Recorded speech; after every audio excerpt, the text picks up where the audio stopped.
Good evening and welcome to the Senior Synth stream. Yeah. This time about movie soundtracks from the 40s when we were young. No. Just before the talkie started, right? My favourite soundtrack was played on a Wurlitzer organ at the front of the house. We are still waiting for Kent. He will show up, we think, at some time. But we can start. Robbie, what is your... No, let's say hello to the chatters, of course. I'm warned that we will not have so many chatters today because there's another event. But I see a lot here. There's Keith, there's Steve Ward, Homegrown, and Synchrotron Andy, and MHO. I don't know who that is. And then I think that's Synth Addict is that too. Oh, imagine that. Yeah. And Culture of Ghosts and Steve Elbows. Some local boys, yeah, the local boys. Yeah. Great to see you. And Azure Head is that too. Great. Okay, let's start then. Culture of Ghost. Oh, I mentioned him before. Yeah. Robbie, what's your favorite movie soundtrack and why? Ooh, now you're asking. So I did some preparation, right? And I went through, like, I was looking at all my films that I've got and thinking, what do I... And there's just... it's so difficult to pick out one. I mean, I guess so many of us synth nerds are going to say Blade Runner because, you know, it is kind of the pinnacle of synthesizer soundtracks because it's pretty much all, not all entirely, but it's pretty much all synths. But it's great, and he did some other fantastic work as well. I kind of like Rain Man because it was a big thing for Hans Zimmer, and it was two Fairlights. That's that. Same with Terminator 2 was two Fairlights, and that's impressive to use just those machines. But to pick out a favourite, you know, I look through that list and I think, yeah, that's my. Oh no, hang on, that's my. Oh wait, hang on, that's my favourite. So I couldn't pick one. It's like picking your favourite child. Yeah, you don't have to pick a favorite. Perhaps you have a favorite when we are finished. Maybe going through all these movies, or perhaps not. Perhaps you have many favorites. So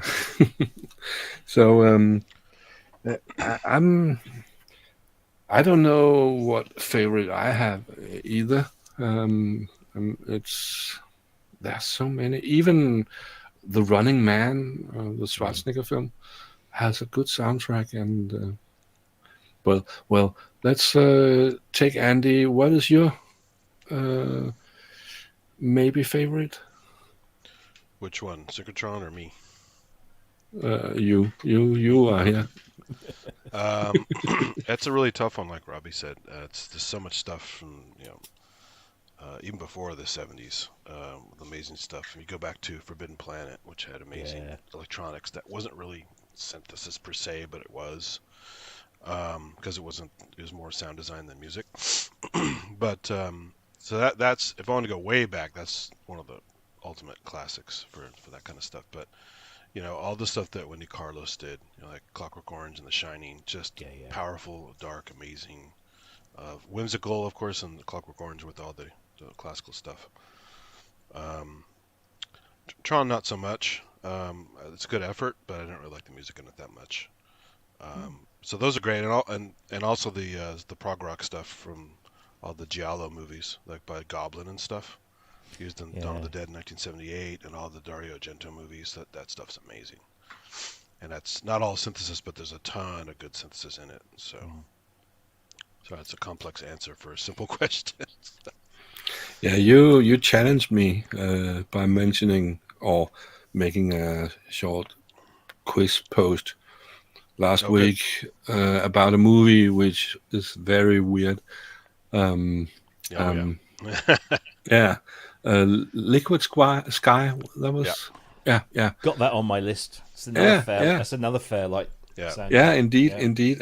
But it's like they have recorded 30 seconds of a Fairlight and they repeat it again and again. Yeah. Yeah. But Exactly. Yeah. but but it works Yeah. in that It's also movie. just such a weird movie anyway. It's just. Yeah, yeah. And it's bad acting and Oh, it's terrible. Yeah, it's really yeah, amateurish movie. yeah. But we have all made movies like that or made music for movies like that, haven't we? Some of our friends have made movies, or what they called movies. I've tried that for sure. And yeah. Let's go to Kent. Welcome. You did bring the man behind you. I can see him. Yeah. so he's on the stream too today. Yeah. Yeah. Zimmerman. But Kent, you're I can't hear your voice. I don't know if you're muted or you're just not saying anything. Slight technical hitch at Spong Towers.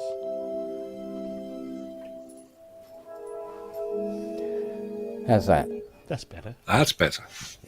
Manny was fiddling with everything. Yeah. Yes. So Yeah. oh, your camera is doing that again. Yeah, you stop that and all. Yeah. So yeah. What's your I won't say favorite anymore, but the Don't let him first off thought that. of a good movie soundtrack with synthesizers, of course. Yeah, that's a hard one, isn't it?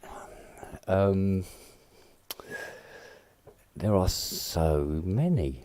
There are just so many. You know, even the original Tron. You know, again, Wendy. But no, it's weird because I think this is one of the reasons why Moog really made an impression, because it was really adopted by the film industry really early. It's like, was it the I think it was even the prototype Moog was used on Dr. Zhivago. It's like, I'm not quite sure where, but but they got its feet in under the table really early. So, do you know what? To be honest with Henrik, there's so many. I love the stuff he does with synths, because I've always been a big fan of big chords and stuff like that. Obviously, the good synthesizers can provide. So, so anything, literally anything that he puts, Dunkirk and stuff like that. Inception, you name it, the Batman films and all the rest of it. And then, of course, my son, who who did Blade Runner, amongst other things. So, yeah, it's just one of those, it's one of those instruments that can invoke so many different kinds of emotions and, bring you more into the film. Where the instrument is doing a lot of the carrying as well, without not so much the notes having to do it, like you would with an orchestra.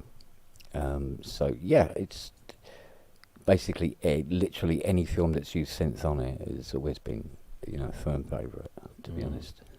I mean, yeah, like Andy was saying about Forbidden Planet.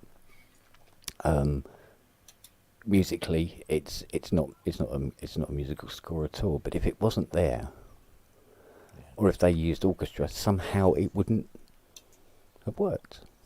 But there was a big thing, wasn't there, in the 50s with science fiction movies, and it coincided with the emergence of very early electronic sound making, should we call it that, rather than maybe necessarily instruments. And B.B. Barron and what was her husband's name? Is it Louis? Anyway, you know, I think so. Yeah. they exploited that massively, you know, well on, you know, things like that. And then I think electronic instruments then, like you say, got their feet under the table quite early because they were producing sounds that were more atmospheric than traditional music kind of stuff. Yeah.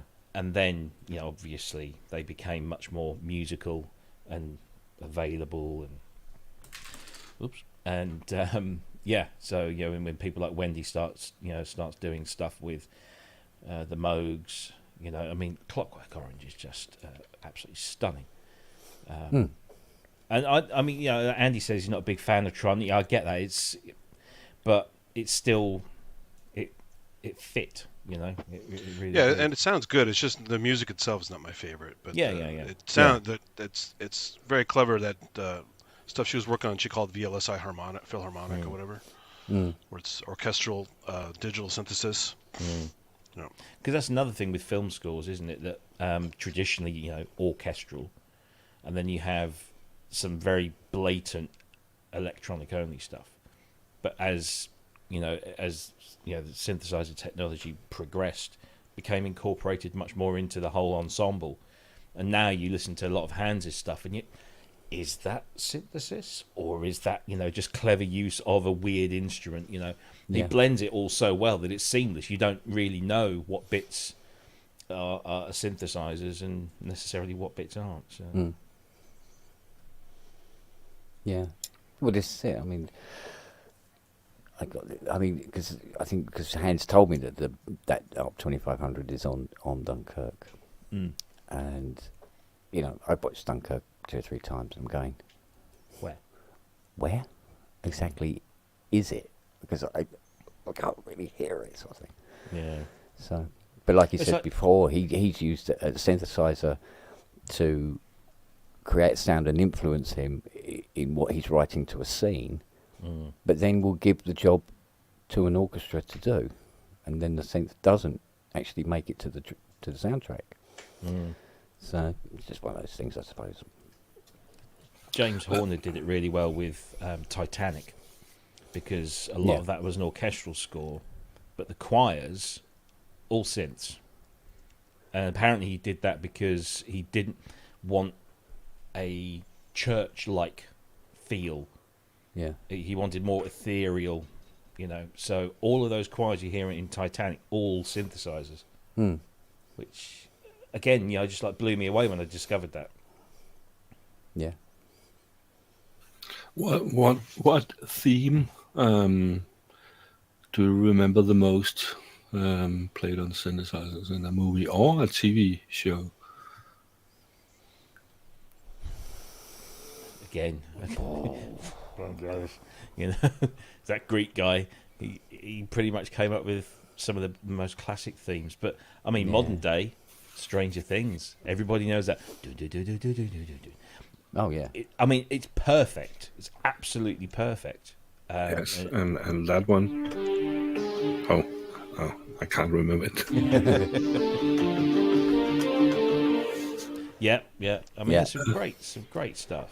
I mean, the Terminator as well, you know. Yeah, I mean, you can't really not mention Doctor Who either, can you? No.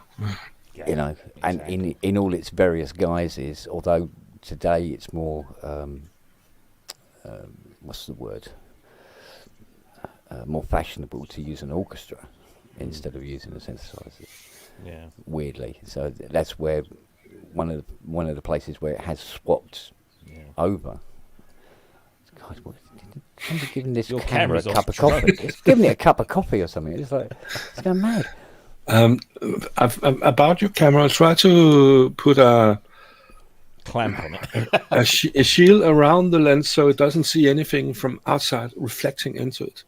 I think it's reflexes it's reacting to. Yeah, it's weird because the light's off in here, so the only light is coming from behind it, and so unless it's off my glasses or something, perhaps, I don't know. Maybe if I hold my head down like this and it'll get steady. It could be a microphone. Look, there you go. So it's like being on a boat. Yeah. Oh, hang on, I've got an idea. Hang on. Oh, it's because you on your pubs you usually drink a beer, then it does the same. I think if I turn that, because I've got this little light over the monitor, and it might settle down now, because there's not so much coming off the glasses. Perhaps.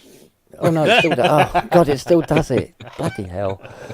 Oh, I give up with this thing. And I've got it on locked, and that's what's stupid. Clearly doesn't about it. understand the meaning of that word, does it? No, it's a lock camera. Oh, it did that time. Okay. Okay. So when you, oh, I see. So when it says tap to unlock, it's locked, and when it says, so what does it say? Tap lock. Oh, well. Oh, But it's there. whatever. Stay there. Don't Yeah, move. we digress. Yeah. So anyway, where were we? On some movie soundtracks. Let's talk about the first soundtrack you bought with synthesizers. Did you? If you bought any, I think you did. I did. Weirdly, one of the first soundtracks that I bought that was synthesizers was Star Wars, but it wasn't the original soundtrack. It was the All Stars Synth Orchestra or something. ding. Yeah. But it was Disco version, right? Yeah. Tell a lie, there was another one before that. It was, yeah, I think it was called the All Stars or something, and it was basically some of the Star Wars score, but done in only synthesizers. And on the B side was some random tracks they just put on there to keep everybody happy. But I remember hearing this synth on it and going, "Oh my God, that's so wonderful!" And then found out it was an 80, and it was like, I must seek these out. And then found out I had to sell both kidneys and both legs and a head to buy one. So, but yeah, so there was that. I think that was my first one. Yeah. I'm going to cheat. There was also the TV show Space 1999. Yeah. Yeah. Martin Landau. Yeah. They changed in season 2. They changed the theme a little bit. I don't know if you remember that. Oh yeah. Yeah, Big they fan. changed it a little bit. It was the American Money. It went down to one room Yeah. and introduced somebody who could shaped into gerbils and whatever. I don't know what the hell. Because the first series was all sort of like quite grown up and serious, and then it all went sort of like Wonder Woman or something. I don't know. Yeah. Don't know what the hell happened. Yeah. So yeah. Yeah. But we do have to mention one movie which didn't use synthesizers for the theme, but they used an old Strauss composition called Also sprach Saruska. It's 2001. Space Odyssey. Technically, that has a pipe organ, in it, which is the oldest synthesizer. So Yeah, yeah. technically, yeah. All those It's sine just a waves. triangle. Yeah. Yeah. I'm going to cheat. I'm going to cheat and say probably the first soundtrack with synthesizers, because I was like Kent. I bought Star Wars. It had Star Wars on one side, or highlights of Star Wars on one side, and then highlights of Close Encounters on the B side. Oh, that one, yeah. I got Yeah, that one done as by well, it was done by the Royal Philharmonic or something. Yeah. But I don't think any synthesizers were harmed in the making of that one. I think probably the first synthesizer soundtrack was probably Purple Rain. It was a soundtrack, lots of Oberheims in that. But Yeah. I think movie soundtracks. I think most of my movies in the 70s were stuff that my dad used to watch. So I would buy the soundtrack because Sound of Music, or the Dollars trilogy, no synthesizers again. So it was very classical, all classic film score type things. So it wasn't until sort of the 80s that I started to think, oh, actually that's a nice soundtrack, I'd listen to that. And I can't remember when Blade Runner didn't come out, did it, for a while after the film? The real one, yeah, many like decades. Yeah. Yeah. So it can't Probably be because that. it was such a flop at the box office. Yeah. I think it was tied up in legalities There was and all stuff. sorts, yeah, because the film Yeah. companies Surprised me. were They had quite that New World fragmented when they Orchestra made version, it. which is Yeah. Yeah. No, I don't think I actually sort of really got into buying soundtracks. Were not really something I didn't begin to appreciate them as bodies of work in their own right for some while. What was that film where Jean-Michel Jarre did the soundtrack for it? And it was just lots of bloops and bleeps and stuff like that. Because I watched the film in a hope that I was going to hear something along the lines of Oxygen Equinox and stuff like that. And it wasn't. It was this, sounded like somebody throwing a Moog modular down the stairs. It was just sort of ding, blah, blah, blah, blah, and all this sort of Did stuff. he? Oh no, that was. I can't remember the name. Cannot for the life of me remember the name of that film. He did something with was it Looking for Cousteau? Was that a film? I don't know. No, that was an album, wasn't it? Yeah, but Waiting I didn't know for whether that was a Cousteau. type. I don't know. Waiting I for don't think it Cousteau, was yeah. connected. No, that was way later. Okay, He's had more yeah. modern synths in it and stuff. Yeah. Oh, that would be Ty, wouldn't it? Didn't he do the Cousteau one? Don't remember. Remember him saying something about he did one Yeah. for Cousteau. Because what people we haven't mentioned yet, Tangerine Dream. Yeah. We've done tons. I was about to get there. yeah. I say tons of Yeah. stuff. It's my favorite. Firestarter, Vision Quest. Yep. Risky Business. Risky Business is great. That's one of the first. That and Halloween are two of the first synthy scores I bought on purpose as soundtracks with synths in them and stuff. But like Ken, I had the disco Star Wars thing. Yeah. It came out on a 45, Yeah. which I had a remember lot that. of pew pew pew pew and all these like silly disco stuff. in Yeah, it, Syndromes. which is very synthy and horrible disco, kind of stuff. Yeah. But, Yeah. what was it? Miko, I think it was. Did you know think it that was it Tangerine Dream wrote an entire score for Risky Business? No, they took a lot of from Tangram, Force Majeure, a bunch of other. Their MO is they're very clever. Their MO is don't do more work than you have to. So we're gonna take stuff from our other albums and repurpose it with this stuff. Yeah, So for 'cause Thief, for Risky Business, for a hell of a lot of stuff actually. It wasn't until later movies like 3 O'Clock High, the silly high school movie, where they were the lineup had changed a little bit, but they started doing music for the movie. Or maybe a little bit before that. So, Yeah, because Peter I was Gabriel. talking with Ulrich Schnaus about this. He lived close to what's his name? Well, one of the guys in Tangerine Dream. And it said about they'd written an entire score for the film, and the director hated every single note of it. So they just took some of their stuff, like you say, and used it on that. Apart from that, Love on a Train, wasn't it? I don't put in it. It's the one thing that got through apparently. But yeah, it was quite bizarre. Yeah. Peter Gabriel did that with Birdie. He took a lot of stuff Repurposed. off the fourth album, I think it was, third or fourth, and just The just Security one. Yeah, four. So that's four. It's Yeah. a way of promoting your album, isn't it? Well, yeah, but again, Peter's music is quite often cinematic, Yeah. and so it was just kind of an easy fit. But then he's gone on to do other, soundtracks for Oh yeah, Passion is amazing. Passion. Oh man, and not that synthy, but it is synthy. Oh, there's a lot. There's a lot of samplers in there. Oh, sampling, yeah. Yeah. And amazing, just instrumentalists from Yes. those parts of the world. Oh, So, absolutely, yeah.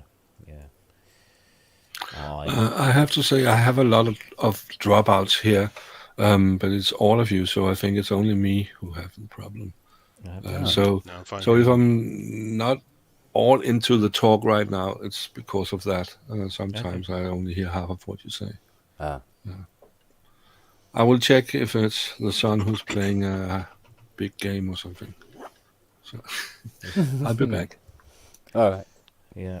Someone in the chat mentioned Chris Franke doing the Babylon 5 Yeah. score, and the original pilot was actually done by Stuart Copeland on his Fairlight.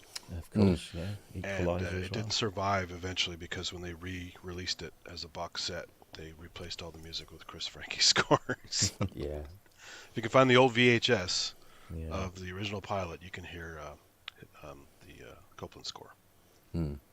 Of course, he did Equalizer as well, and Right. Yeah. again, very sort of Fairlight heavy. But Tangerine Dream's all over the TV, like Street Hawk, which is from the album La Park, and they had another guy who was all over the place. I don't think I ever followed him that closely, but he's in tons of TV series soundtracks. Sylvester LeVay, you guys know that guy? No. I'll be away for a few minutes. I know where he's from. He I have to did, restart the router. Okay. He did it was Airwolf, and he did right. Werewolf TV show. Exactly. That was actually that was that. was all right.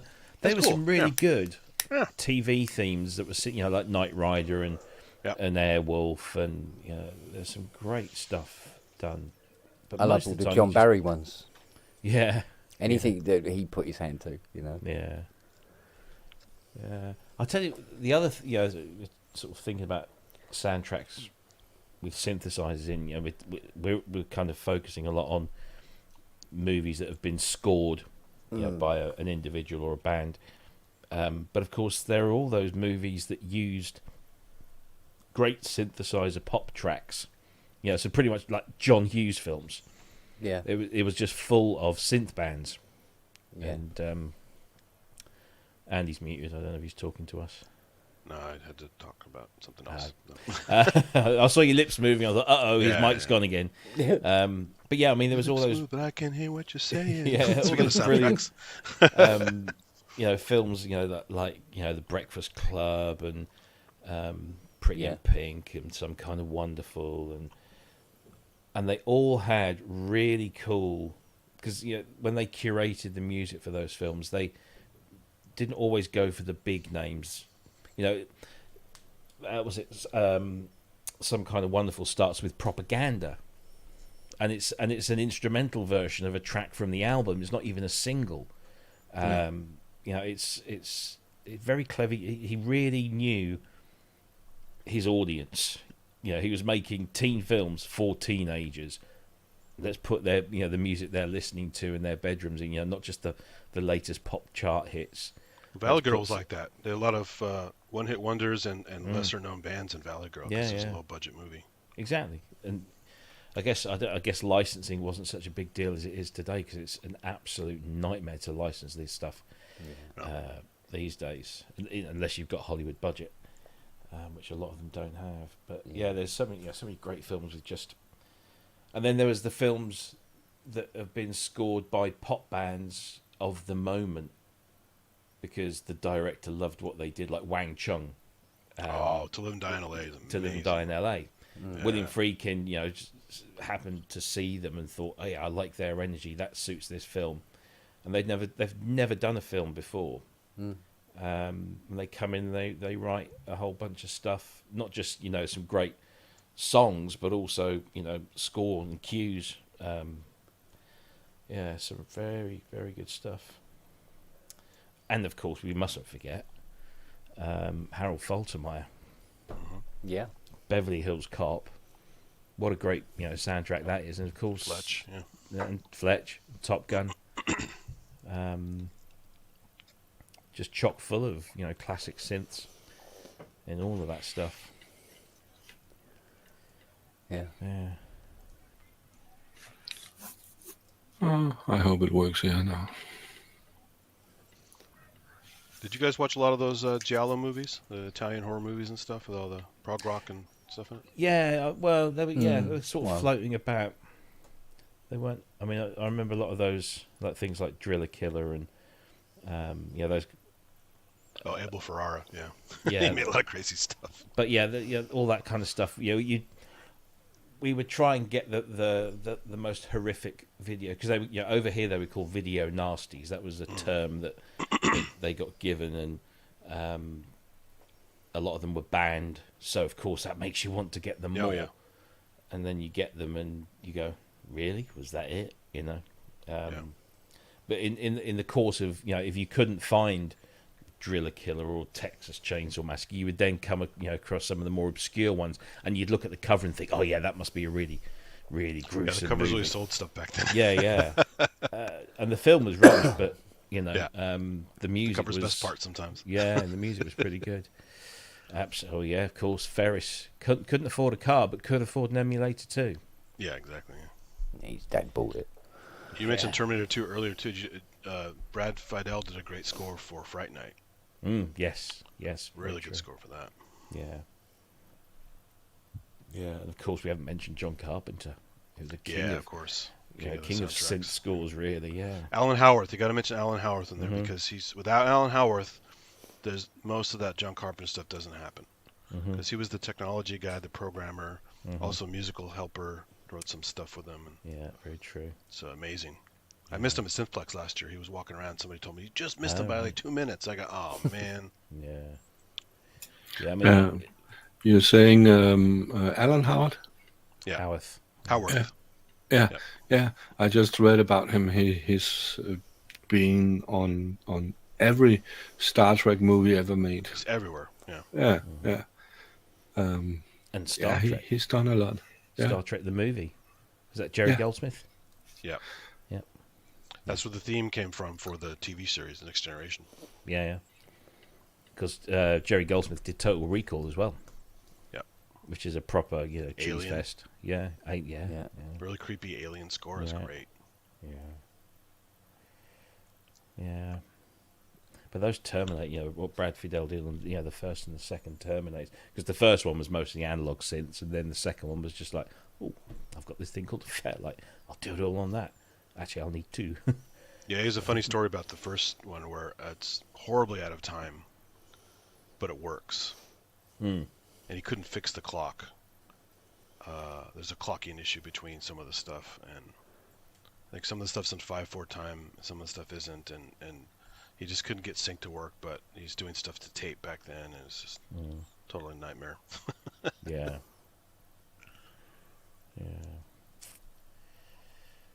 And we mentioned Jar, but of course, his old man did Witness, and that was quite synthy. Also Morricone as well, like Frantic and a bunch of other. The Thing, he's an amazing score for The Thing. Very minimalist. Yeah. Sounds a little bit like John Carpenter, but isn't. Yeah. That's definitely some very good stuff. Yeah. Have you? I mentioned it earlier when we talked about the Sky movie. Liquid Sky. Liquid Sky. Yeah. That we all have made music for some friends who made a movie or video or something. What have you done, Rob? What was the first thing you made music for? I did some stuff for a theatre company. They were doing Macbeth, and they were doing their interpretation of Macbeth, and they wanted it fairly modern. And I was approached and said, could I come up with a piece to go with, the bubble, toil and trouble scene, the witches around the pot. And I was sort of fairly familiar with Shakespeare, having studied it at school. So it was just a case of trying to come up with something that fit their idea, but also came up with that was a little bit maybe more traditional. And in the end, I just sort of fuck it, and I just ended up doing this really sort of thumping kind of. I'm not into all of that, but I guess it was akin to some sort of techno type thing with just, proper 4 on the floor bass and lots of electronic bubbly sound effects and all of that kind of stuff. And it seemed to go really well. I mean, I was invited to opening night, and I thought that works, and they were happy with it, and didn't get paid. It was like a voluntary thing, but I think the first kind of proper thing. I did some plays at school as well, but that was mostly percussion stuff that I wrote. But I did a film with Lorne Balfe. But I got invited to contribute to a Hollywood film. It was a Michael Bay movie called Songbird, and it was scored by Lorne Balfe, who is one of Hans's I don't want to say proteges, but he comes out of that factory that that Hans pays back and gives work, and now Lorne's one of his probably most successful products out of the Hans Zimmer school of film scores. And that was fun. That was a real, you've got 3 days and you need to come up with stuff for 2 tracks, and one of them you've got to record not just the music, but you've got to record yourself playing the music, because we're making this whole video of the performers, because it was a lockdown. Well, actually, it was the first film that was produced in LA after the first lockdown, so they got special licenses and they had to go through all, do all the testing and everything. So Lorne couldn't get his musicians together in a room, so he reached out to people, and I knew Lorne sort of very vaguely from some Fairlight interactions, because his dad had a Fairlight and Lorne had a big thing about the Fairlights, and he'd actually approached me a few times to do some stuff with the Fairlight, and then it never materialized, and I'm thinking that was what ended up being the Tetris movie. But he said, I'm going to send you some stuff, and he was doing this with about probably 20 musicians around the world. So I'll send you 2 tracks, do what you want.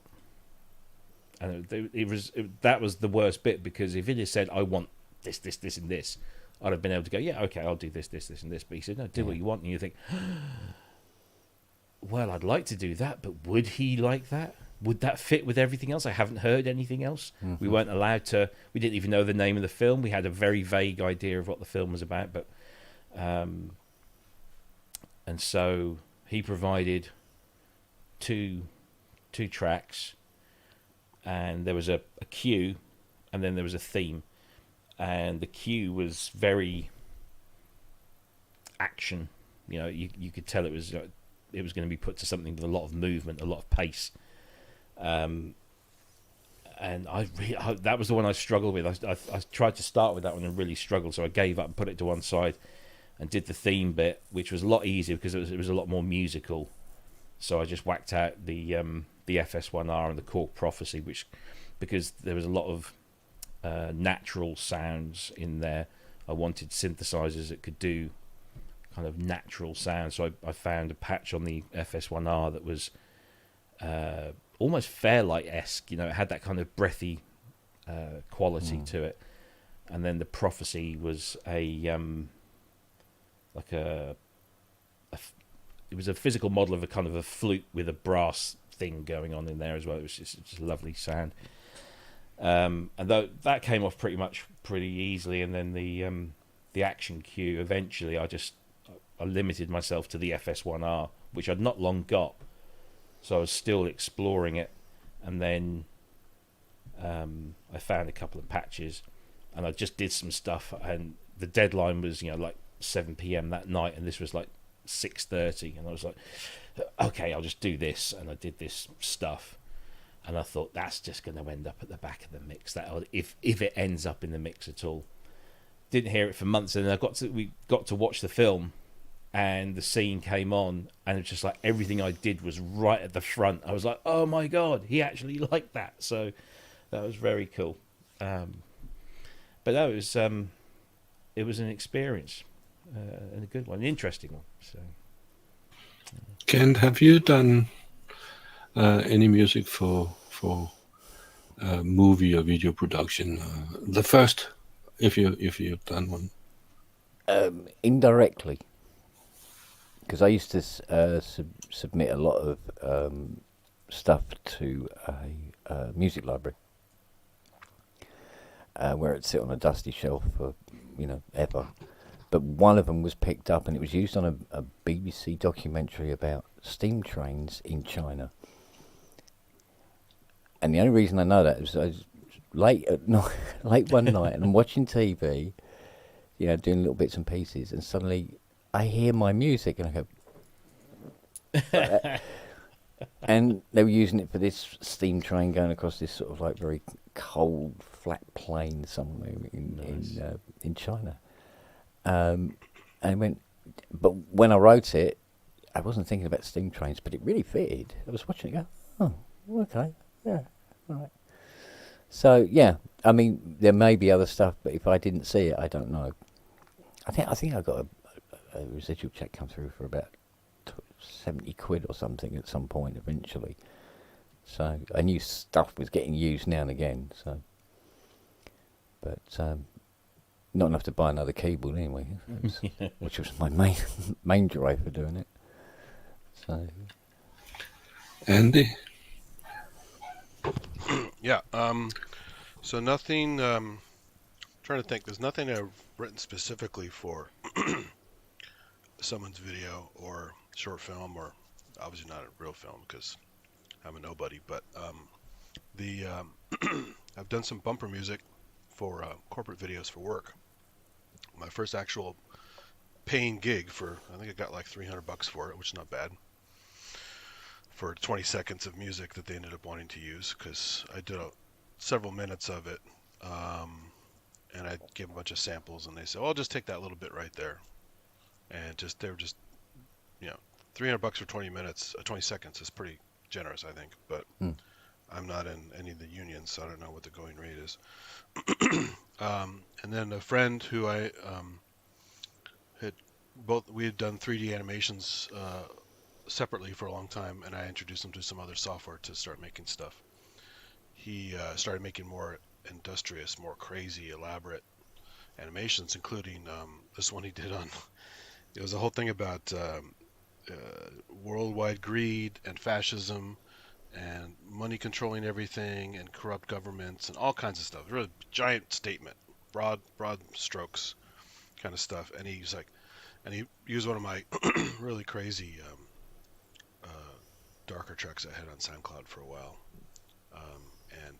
It's funny because as it's going, he has like animated M16s with skeletal legs marching in giant groups, while like fascist flags are flying around and stuff. It's like that was kind of fun to watch that. Put my music to that because it was kind of a dark, crazy, rhythmic piece, and it fit the marching of the stuff he was doing. So it was fun to see it in something, that I didn't really have a hand in, but he thought it fit, and I think it did fit in the end. But it wasn't composed for that purpose, but he found a slot for it, which was kind of fun. So it is rewarding to see, not just to see someone like your stuff and use it, but when it actually fits the scenery. Yeah. Because I was going to be a filmmaker a long time ago, and after working with some friends who were kind of deadbeats, and realize how expensive it is even in independent films to get locations and actors and all that kind of stuff, and people stay committed so you can continue shooting, because if they leave, your continuity is blown. So that's why I got into 3D animation, to do, basically, I control the actors, I make the actors, I control the actors, I control the cameras, I control everything, because the independent film stuff just wasn't working for me, even though I really wanted to do it. So Yeah. I did, one of my friends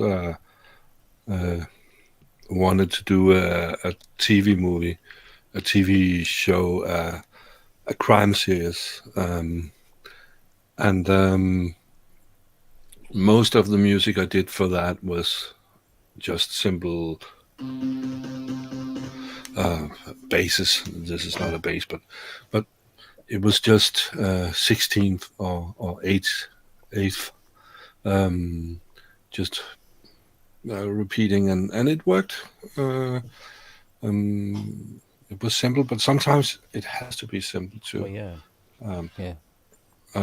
I do have a video from the theme song for that show, and I would like to show it. I hope everything works. So let's try this. Here.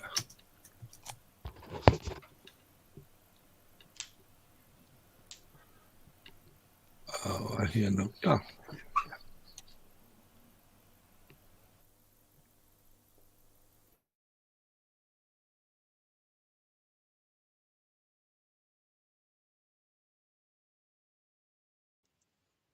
Yeah, not hearing the music.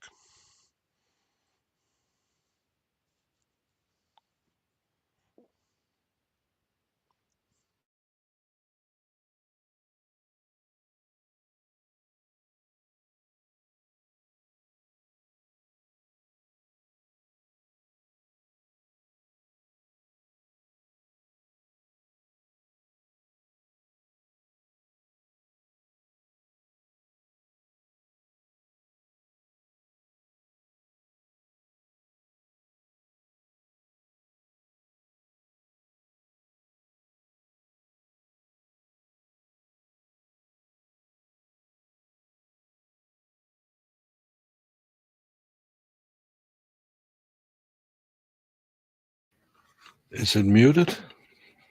Yeah, there was no music. I said it earlier, but I don't know if you heard me. Just a silent video. Well, let's stop it then. Oh, I hoped it was working. It should be working. I'm just sharing the screen, then it should share the audio too. Strange. There should be a tick, when you share it, there should be a tick box that says share audio, and you just need to make sure that's ticked. Okay, let's see. It must be here. I have to stop it first. Let's remove it. The footage though reminded me of some of those Jexus demo videos where he grabs footage from all these various European movies and TV shows and stuff and makes a crazy ass music video from all of his patches. It's very quick editing, and it was fun actually. I love his videos. Speaking of soundtrack stuff. Oh, it says to share audio, share a tab or screen instead. Okay, then I have to open it as a tab instead. It's just more difficult to move between what I'm sharing and what I'm seeing. And, yeah, let's see.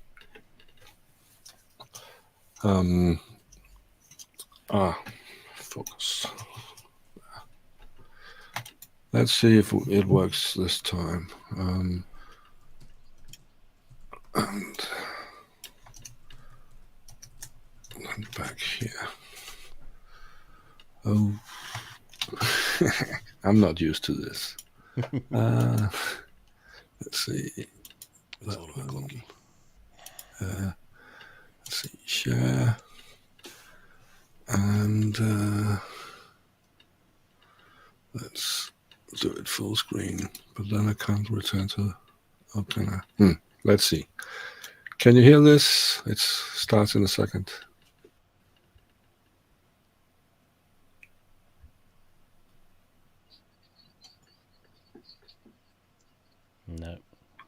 No. No audio. Okay, I'll stop it. No.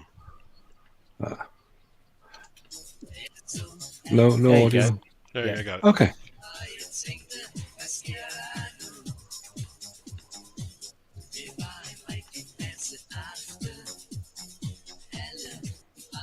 It's a little bit low. We can hear it.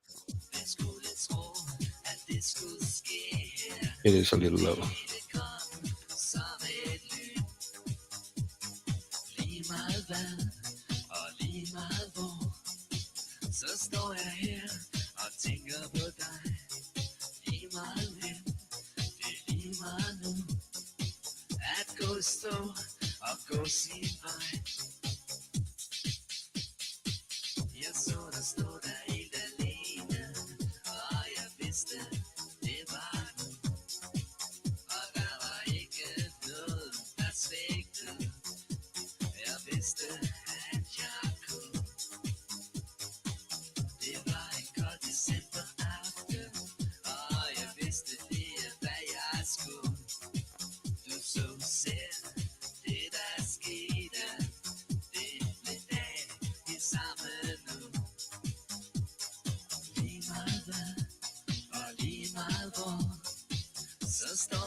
goes through, goes by.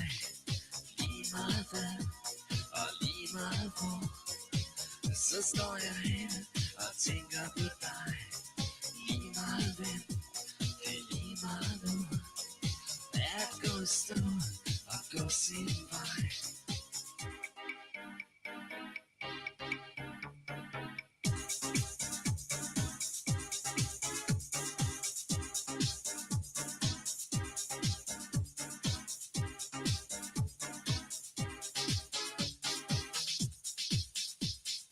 Lige meget hvad, og lige meget hvor, så står jeg her og tænker på dig.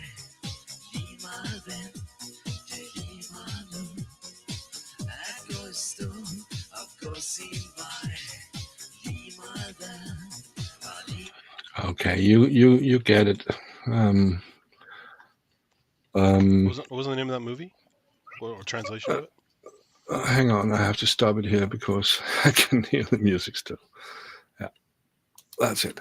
What did you say, Andy? Oh, what was the name of the movie, the translated name? The name of the movie was Codename P4. P4 because the police stations have called themselves P1, P2, and so on. So P4 was just a station, and it was meant to be a lot of episodes, and this was episode 1. A lot of what is it called? A lot of outtakes from episode 1, and there never came an episode 2. But it was fun doing it. It was fun making the music. So, and yes, it was me singing. I usually don't sing much, but did they give you a lot of notes before you did anything, or you just submitted something? No, it was completely free. No rules. I agreed with the director that we loved another TV show, another crime show. So I knew what he was expecting, and I liked that too. So it was. I was just given free hands to do it, and it was what he expected. So that was the first thing I did. Then I did a soundtrack for something about environmental tear down of old houses and such things for the union, and it was more like D110 demos, you with pan flutes and such. It was really Did you not work my at the style. TV station but back then, or this is before that? I didn't work at a TV station, but I had contacts. There's contacts already. Yeah. So because we went to the same schools and such, then can you do that? And I can try. And Because that's the thing, right? Back then, without all the social media stuff, how the hell do you get someone to take your stuff or even ask for your stuff? Yeah, it was before that. You had to know people. Right. You could knock on doors. I did that once, and actually I did it twice, and both times I was invited to talk to them, and both times I discovered that I promised too much, and I couldn't live up to that. So I had to turn them down instead of just jumping into it. I should have done the last, but I didn't. I was honest instead. Well, enough of that. Back to soundtracks. If you could make a soundtrack for a movie which has been done, which movie should it be, Rob? You're muted. I can unmute you. No, Oh yeah. There we go. Yeah. Yeah. Sorry. No. If I could do soundtrack to a film that's already been made, I don't know. I mean, it'd have to be one that I didn't like the soundtrack for, because I wouldn't want to remake. Yeah, that's a tough one. Yeah. I don't know.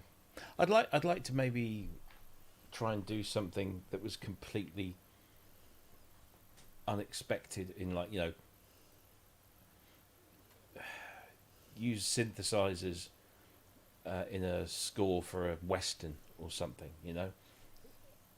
I know this has kind of been done. I know Tarantino likes to juxtapose music from different eras that conflicts with the music or the time period of the film. But I wouldn't mind doing something like that, where you sort of got to do something that's appropriate for a film, but using instruments that weren't available at the time, in a sort of historic sense. But I can't think of any particular soundtracks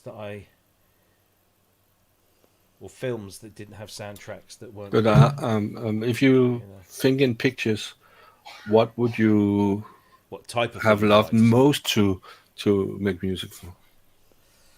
I mean, science fiction's always going to be a thing, because it works so well with electronic music, or something historical was that pertains to an era. So I wouldn't mind doing something 80s related, because obviously that would push all my buttons as well. But yeah, I suppose something.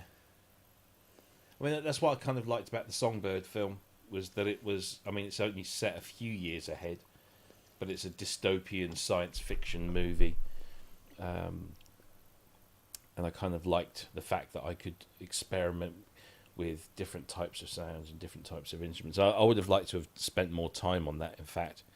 And when I heard the whole score, there was bits like, why didn't he give me that bit? I'd have loved to have done that bit.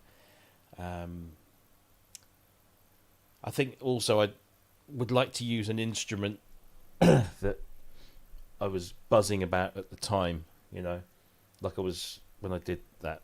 I just got the FS1R, and I was just like really loving this thing, and it just could do everything. So that was a really, yeah. So I don't know if I answered the question or not, but yeah.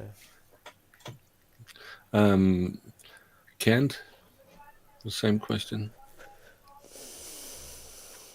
Yeah, I think I'd have to say ditto. Effectively, because pretty much what you were saying is pretty much what I'm thinking.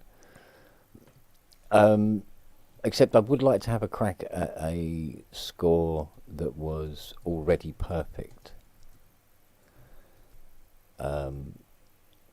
Just to see how far up the food chain I could get with anything that I wrote and put up against it. Do you know what I mean? Yeah. I'd like to do this, do a score for Once Upon a Time in America. I think I'd like to have a crack at that. That's great. But going up against Morricone, sort of like, you idiot! How dare you? You goddamn idiot! But no, that's the whole point: is to go up against something perfect. Because you're not going to beat it, so it's fine. But it will push you a lot harder because of it, as opposed to. Yeah. See, if you're going to do a film score for a film that you don't like the soundtrack to, Yeah, pretty much anything you do will be fine to you. Well, Oh, hello, camera. Camera agrees. Yay, come back again. but if it didn't have a soundtrack, which movie would you like to do the soundtrack for? I think, if this movie, if you were in 1986 and a specific movie came out then, or was supposed to come out, and you were, which movie would you choose to do the soundtrack for? Yeah. Well, not 86, but any time. Well, I'm a bit like Robbie, actually. I'd love to do a sci-fi. Yeah, Do the music for a sci-fi. yeah. Absolutely. And Andy? Yeah, I mean, I agree with these guys. It is tough, but growing up as a huge horror sci-fi fan, the music, the visuals, the special effects, I used to do makeup effects and stuff, all that. So I would definitely pick something that I know I could never top, and is basically Event Horizon, for instance. yeah, I That'd be hate a Paul good one to W.S. do. Anderson, but it's a fun movie, but it Yeah. has a lot of problems. But the it's although I could never even come close to matching or whatever, I would maybe like to do something for The Shining. Yeah. Perfect, a dark atmosphere, crazy, has some slow moments, some fast moments, some super eerie, creepy visuals. A lot of my stuff in the hardware jams in the last year or so has been pretty dark in general, even if it's not like harsh sounding. It's just tends to be more melodic stuff. Yeah. You know, tropes I basically stole from horror movies. But so that would be a good one. I mean, I love sci-fi for the reasons I already said. Like the synthetic tones fit the idea of a future world or a alternative world or something like that. But it also works really well in horror movies. Like as goofy as those Nightmare on Elm Street movies can be, they had very synthy scores, and some of them were pretty good scores actually. A little piece by piece, maybe not the whole score.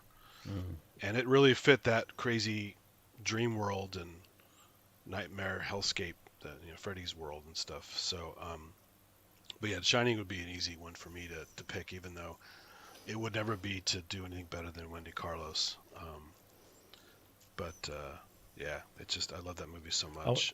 And I went on IMDb yesterday, and I just typed in 100 top synthesizer movie scores, just to see if there was any that I'd forgotten.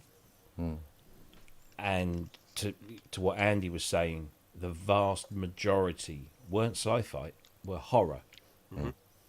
From the late 70s through the 80s and maybe even into the 90s, the majority of top sort of rated synthesizer soundtracks were from the horror genre.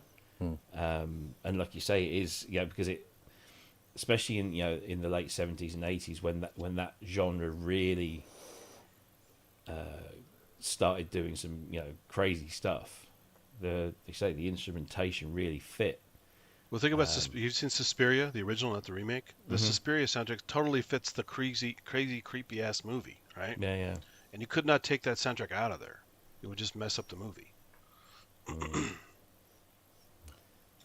Yeah, but about messing up a movie, how would you believe if you made the soundtrack for, let's say, 2001? If you made the soundtrack for that one, how will it be perceived? How would people react? Will they still love the movie if you made the soundtrack? Let's start with Andy. One more time. I missed the last part of the question. Say again. How do we think people will receive it? Will it still shit all be over seen as the big epic thing it was if you made the soundtrack? That's the hard thing because like Kent was saying, Could you if you're destroy going it? against a high mark? It's people are already going to be disappointed immediately because you're not going to match what they expect. Even if you bust your ass and do some amazing thing, that's maybe even a whole new approach of the soundscape and all that. Yeah, it won't They work already on have something that expectations. pre-exists. Yeah, Because they and already just like we were have talking their about Blade perception Runner of it. earlier, Yeah. that cover version before Vangelis finally got the real one released, the cover version sucked. It was basically the score, but you have this expectation of that amazing original score. And then here's this New World Orchestra crap version of it, and you're like, I'm not even going to buy this. It's the only one I can get, but I'd rather record bits of the movie and play that back with the dialogue and stuff than have this substandard soundtrack. So, I mean, as I was saying before, it'd be fun to try something like that, but I would have no expectation of success because Have you ever tried to take something that was already made and made your own soundtrack for it? Not to be public, but just to do something. I mean, kind of nothing like super structured or long form, but yeah, I mean it's because the sounds you're familiar with, the music and the visuals are just locked in your head from youth, and you have this certain vibe, and you would go in there and say, oh, I maybe fiddle with some synths and do that, kind of like some composers where they, not all of them, but a lot of them will have the video screen in the room, and the SMPTE code is running, and they're like playing along with it just to match up what's going on, and it's all inspirational and of the moment while they're watching the visuals. And so I've done some stuff like that before, just noodling, playing around, put it on the screen, and start fiddling, but nothing very long, nothing I would ever release or whatever. It's just screwing around, having fun, being inspired by the visuals, you know. So I know Kent has probably done a hell of a lot that way and made some really nice stuff. Not as nice as you'd think. Oh, come on. No, I mean, We always I self-deprecating. No, I mean, you know, I've recreated, you know, Blade Runner, bits of Blade Runner soundtrack, to try and get close to how he did it, more as a training exercise more than anything else.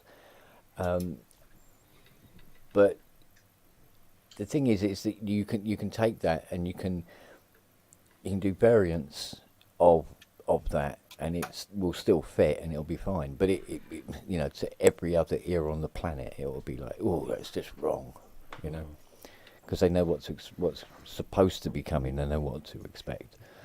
So, I mean, I often do you know, covers of soundtracks, but more as a, you know, an experiment more than anything else. You know, just to learn more. And I really want to take up programming so I can learn how to code this camera to stay still.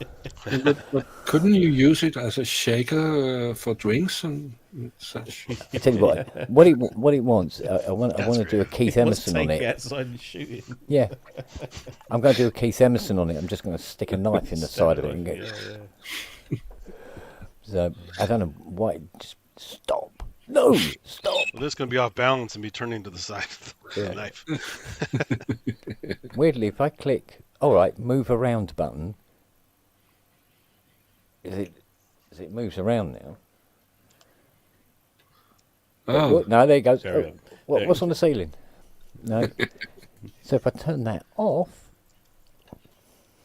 it still does it. Oh, now we go. There we go. Oh, there we go. Might Much set prettier. up. Yeah. Oh, how pretty. Pretty. okay. Then let's get back to the soundtrack. Which instrument would you use? And I don't think about the time period of when a movie came out, and I don't think of a specific movie either. Which instrument would you prefer if you could only choose one instrument for a movie soundtrack? CS80. Every time. I love the way it follows him out of the room and then goes straight to hands. Yeah. Well, it loves hands more than me anyway. Right, see if that makes any difference. Yeah, It's CS80 trying to- every time, because it is expressive and emotive, and you can get so many different kinds of feelings and expressions from the one machine without having to get up and move around. So CS80 pistol effects, though, right? yeah, the more the merrier. Yeah, right. Yeah. Yeah. Robbie, For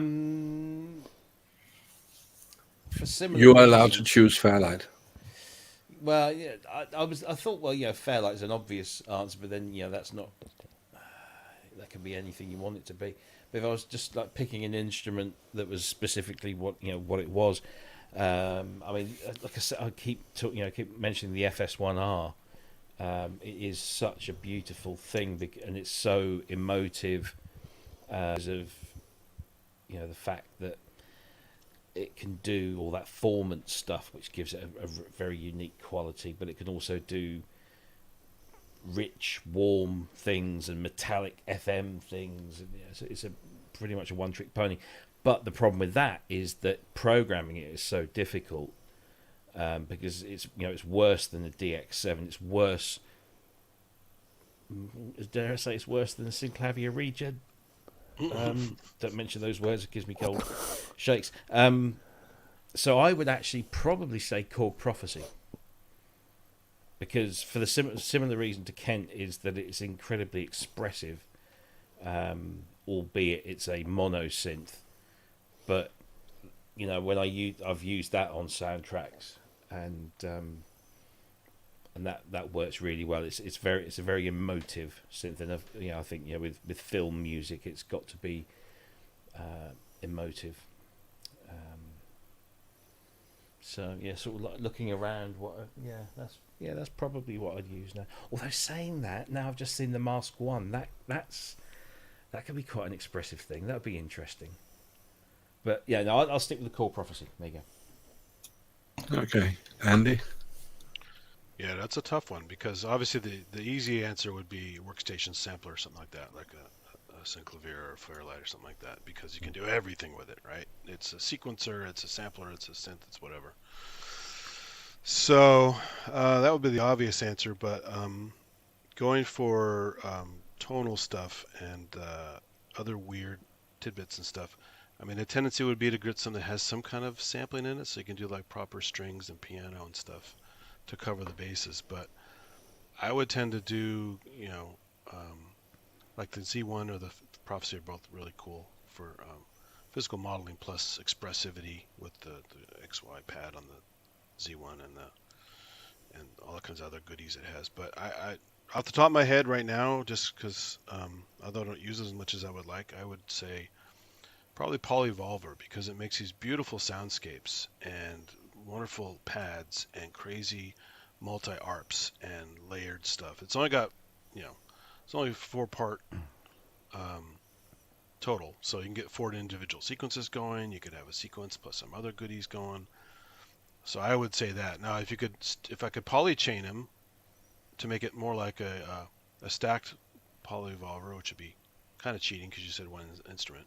But if I polychained a bunch of monovolvers to Polyvolver to get more voice count, then it's even more fun. So I'd say Polyvolver. I love that thing a lot, because it's warm when it needs to be. It's gritty and digital edgy when it needs to be. It's beautiful. It's crazy. It's nasty. It's everything. It just doesn't have any samples in it. Neil Wharton's made a very good point that we've all overlooked. Yeah. Hydrosynth.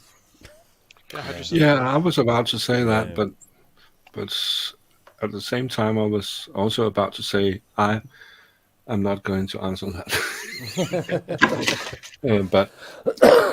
But yes, the hydrosynth is very expressive. The Iridium is too, but I like the sound in the hydrosynth much better than the sound in the Iridium. But the keypad is much better in the Iridium than in the hydrosynth, which is good. I was first going to say Osmos, but because the editor is so difficult, it's less approachable for going as far as you want to go with it. Although I do like a lot of the presets it came with, and the expression is amazing. It would be nice to have an easier to use editor to go different directions with it. Yeah, Timberwolf. God. Yeah, Timberwolf, yeah. What can't you do? Apparently, Bert suggested last night that there should be a Timberwolf card for the Caladan. Yeah, I saw that. Yeah. And it doesn't. I thought that was properly. avoided on purpose. So It won't go in. Some people say if you don't notice the music in a movie, then it's good. Yeah, exactly. Is that true? Yeah, it is. Yeah, but since we make music, we do notice it, so it's really Yeah. hard to not. Yeah. There Yeah. are certain films where the music is absolutely a starring character, Blade Runner again is the Halloween. obvious choice. Yeah, but but there are other films where the music just sits underneath it, works perfectly with the visuals, and you don't notice it, but you would notice if it wasn't there. Yeah. Which I think, and I was going to kind of sort of allude to that when you were saying, if I made a movie or I did a soundtrack, and then 20 years later somebody, was to change it or anything, if you notice it, if you spend most of your time thinking, especially when you're watching a film for the first time or the first few times, if all you're thinking about is the music, then the film's probably not very good. But if the film's really good, the music is just, it's like the colours on screen, or it's there. You don't notice it, but if it wasn't there, you'd absolutely miss it. So it has to be. The problem is, because I was telling you before, I wanted to get into filmmaking, and I did a lot of makeup effects and all this crazy stuff in my kitchen and bathroom and all that. I can't watch a movie without noticing the effects, good or bad. I can't watch a movie without noticing the bad editing, the bad cinematography. Same with the music. So if I were not making anything and not deeply involved in any of this stuff, I could just sit there and just go, wow, how'd they do that? That's amazing. I'm lost in it. But the side of me that works on all that stuff, or has worked on that stuff in the past, I can't divorce myself from that. It's like when we go to gigs, isn't it? When we all go to gigs, I'm sorry, Ken, I know you do, but when you go out, I can imagine. but all you do is you look at what's on stage, and you're not necessarily just losing yourself in that moment. You think, how are they making that Gear sound? spotting and all that Yeah, stuff. are they triggering samples? Have they got something backstage? Are they doing that live? What's that synth being used for? And it gets to a point where I think I'd just rather go and see a band that doesn't have synthesizers. But then I end up looking at the drums, being a drummer, I'm like, oh, look at this drummer. Yeah. So I'm always thinking about the technical side of it. Very rarely can I go to a concert and completely lose myself and not give a rat's ass about what's on stage. So again, that would work with the films. You listen to it. I mean, I was listening to when I watched Oppenheimer, which has an incredible score, but it was one of those, because it's a Nolan film. He makes you listen to the score because he makes it louder than everything else in certain parts. But in Oppenheimer, that was absolutely perfect because it ratcheted up that tension. Because you know what's happening in Oppenheimer. It's like Titanic. You know what the outcome is. You know what's going on in the film. There are no real surprises, maybe apart from some nuanced parts of the story that you didn't know. But essentially, you know what's going on. So how do you get excited for something? Like how do you get excited for Titanic sinking? Well, let's get you excited by the music. And Horner's score. It was Horner's score on Titanic was perfect. Because it ramped up the tension, it ramped up the fear. Same with Oppenheimer. But I certainly didn't find myself sitting there thinking, "Oh, blimey, he's used that there. That sounds a bit like this," or So yeah, I mean, a really good soundtrack. You don't notice at the time you're watching the film. You might then appreciate it later, as we all do with the likes of Blade Runner again. But it's like now when I watch things like anything that's sort of like 1980s Harold Faltermeyer, I go, oh yeah, listen, Jack, that's a Dig X7. That's a Fairlight. He's like, shut up. Yeah, she is. She's like, shut up. What's the damn film? Yeah. So. Yeah. How did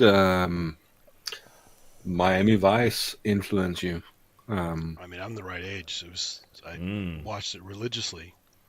And, that was something you did watch because of the music and the everything. I mean, Michael Mann is he's an amazing guy. Between like The Keep and The Thief and all these visual music, production design combinations, and he elevated TV with Miami Vice. I mean, it was little small films, right? Yeah. And they even had he used the same production designer a lot of stuff, and there was no accident. When a weird outfit walks in front of a certain wall, that was all color corrected. They chose those outfits for that color to mix with that wall, to mix with whatever. Yeah. Everything was completely meticulously selected because it was a whole visual thing along with the music. And the idea of pulling the sound down and just having the music play, Mm-hmm. and maybe like the scene where Tubbs is loading the shotgun, and you hear the ch, but it just in the air tonight is playing in the background, Mm-hmm. and you hear nothing else but the shotgun and a little bit of the dialogue, and everything just drops out and just becomes about the vibe and the music and the scenery. It's beautiful stuff. Yeah. Yeah, but sometimes movies or TV shows can be so boring that it's the music that takes over. And Yeah. I know I get a lot of enemies now when I say Twin Peaks. I was really bored about the story, but the music was great. Yeah, you have a reason to watch it again, maybe. It's funny because I didn't watch Twin Peaks when it was like originally broadcast here in the UK, but that Julie Cruz song and some other bits of the music, they were hitting the charts, and I was like, wow, that's beautiful. Yeah. And eventually I caught up with it, and I'm like, the hell? And I was like, well, just hurry up to get to the bit with the music, because I really like the music, because this story is like messing with my head. I just didn't really work for me. Now I watch it and I'm much more engrossed with it as a whole. Lynch is very polarizing. You either kind of like him or you don't. So I've kind of grown Lynch, into him. yeah. I've grown into him as a filmmaker. But again, great choice of music, and his work with Badalamenti.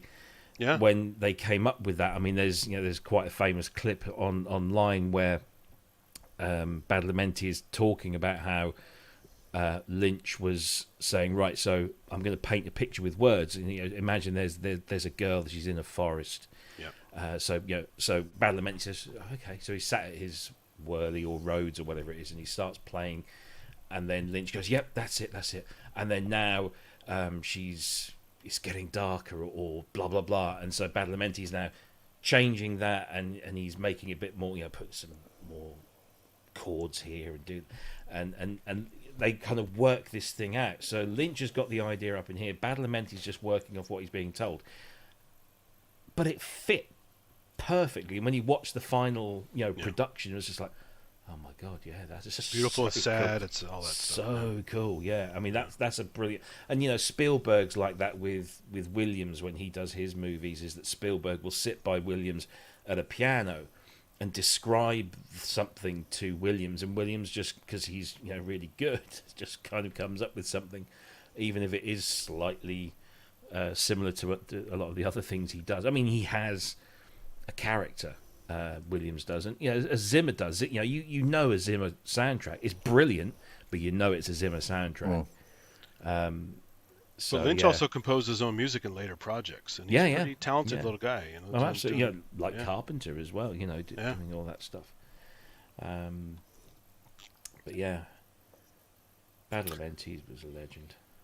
Do you remember the series, TV series, V? Oh yeah. Yeah, the drums. The original, not the remake. Yeah. But when the drums came, that was something special. But then, we were talking about John Hughes films, and where there was very little, if any, original scores. There was. I think there was little snippets here and there in certain films, but not all of them. Particularly, the teen, the classic kind of Brat Pack type John Hughes films. He had this brilliant knack. He had a guy, I forget his name now. I've got the box set. They did a box set recently of all of the music that was used in the classic John Hughes stuff. And the way he cherry picked not only the cool bands, the bands that didn't necessarily have major recording contracts or were still maybe unknown in America, which was clearly his target market, but he would be able to pick those tracks and say, lose the words. Let's just have an instrumental version of that.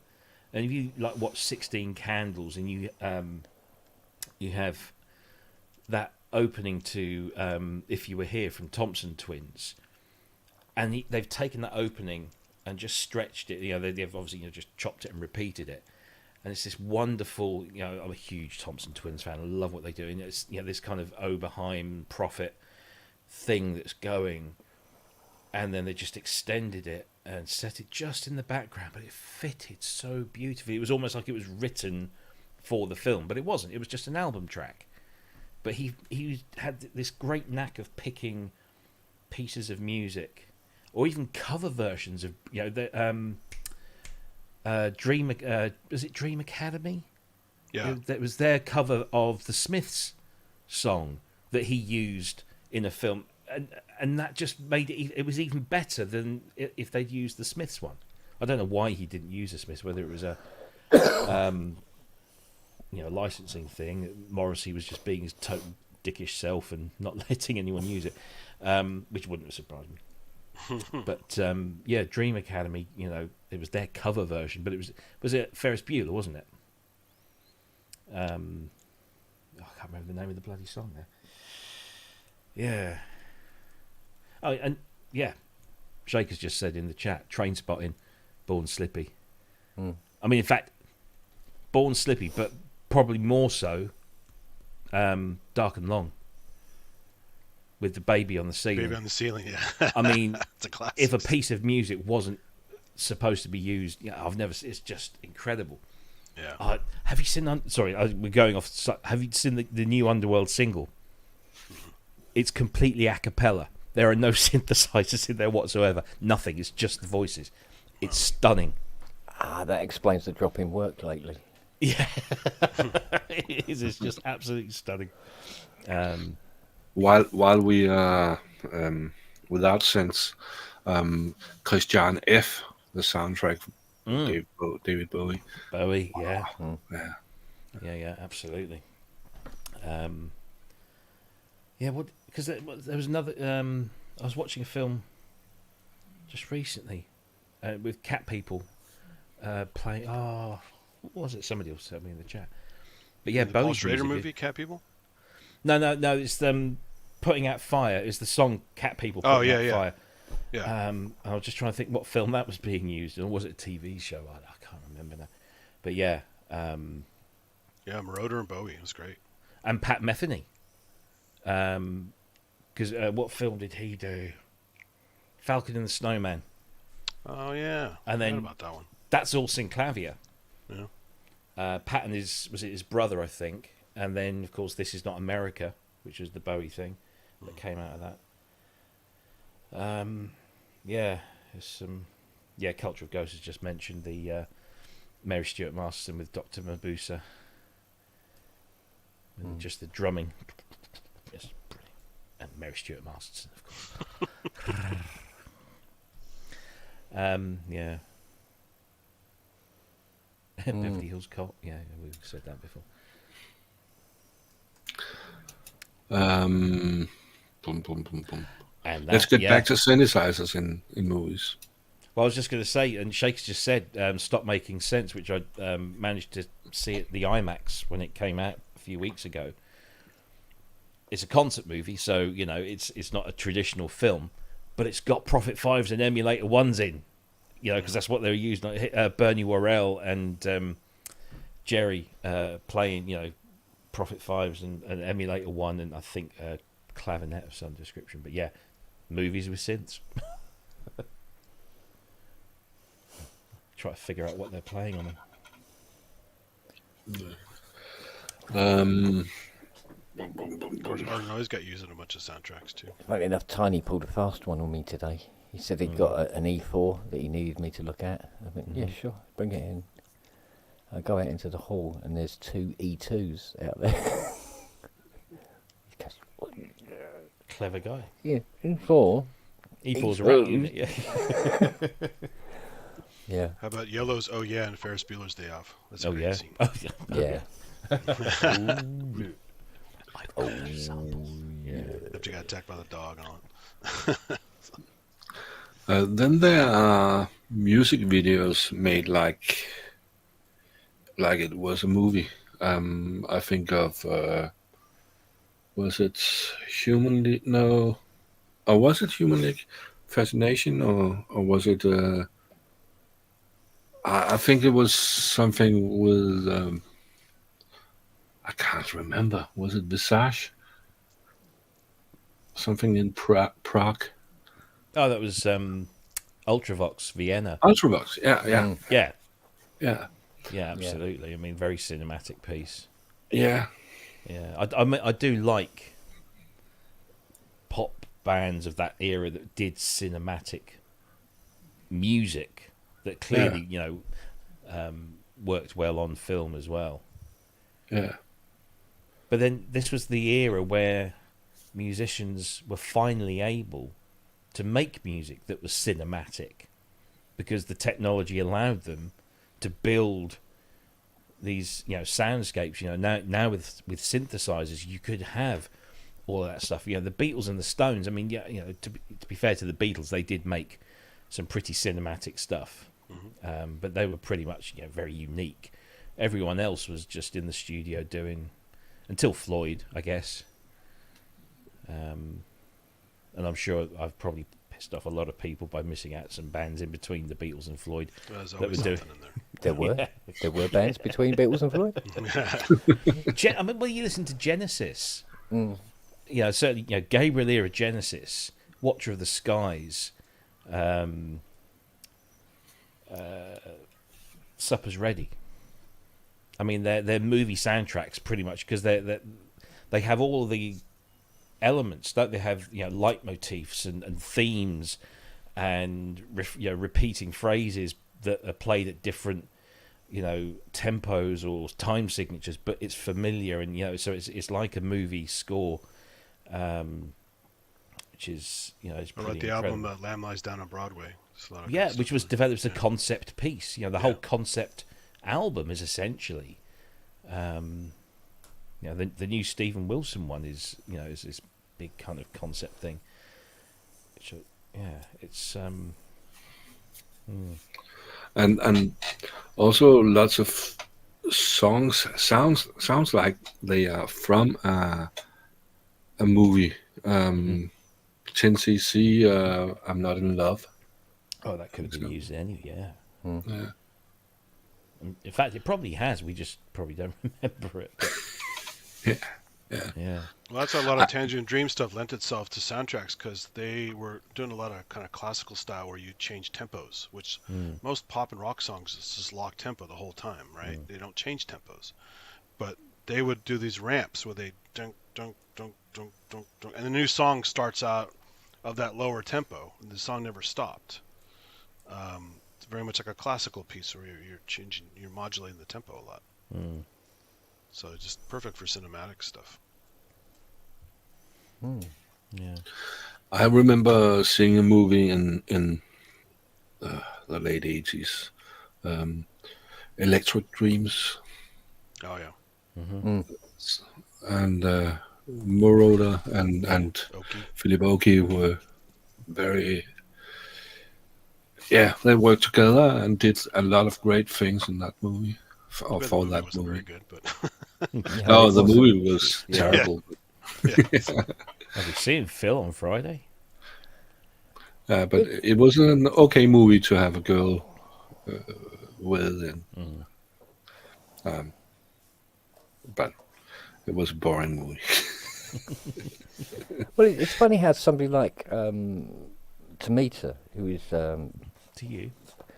he was a hero of mine. I must admit, he's a brilliant synthesist and all the rest of it, and very, very accomplished player and everything else. But was never, in my mind, a very good writer. Things that he did that wasn't actually reproductions of or a take on classical pieces wasn't really very good. yeah. I know he did a couple of movies, I believe, but there would be nothing to really enjoy directly, not compared with some of the other He stuff actually he'd did done. some anime. There's some anime scores with him. He Yeah. also did something with Hatsune Miku as well. Oh wow. My daughter wanted me to buy this Blu-ray, and I was like, "How much is it?" She's like, "Yeah, 75 quid because it was a Japanese import." And then I noticed it was Tomita and Hatsune Miku. I thought, "What? That's Wow. weird." But I never bought it. Yeah, that's Yeah. that's wild. Yeah. Yeah, well, But Yeah, if we're going to talk about so- Japanese, we've got to talk about Sakamoto. Sure. Yeah. Merry Christmas, Mr. Lawrence, and Yep. other things besides. He did a few other ones in the